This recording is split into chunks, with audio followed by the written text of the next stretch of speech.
चामल सकिन लागेछ। छोरालाई टन्न खुवाउनु पर्छ, ऊ दिनभरि काममा खट्छ। म त तातो पानी खाएर पनि बाँचिहाल्छु नि।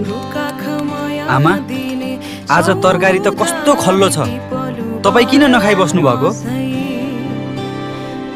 मैले त पकाउँदा पकाउँदै चाखिसकेँ बाबु, मेरो पेट भरिसक्यो। तँ खा, तुलाई अझै थपिदिऊ। ओहो बजै, तपाईँको अनुहार त कस्तो पहेँलो देखिएको छ। सन्चो छैन कि क्या हो?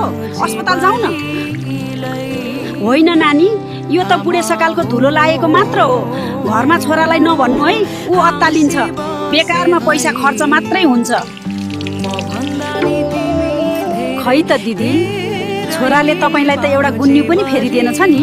लुगा त मसँग कति छ कति। उसले अस्ति नै नयाँ फोन पठाउँछु भन्दै थियो, मैले नै पर्दैन भने। उसको प्रगति नै मेरो सबैभन्दा ठुलो गहना हो। आमा, आँखा खोल्नुस् न।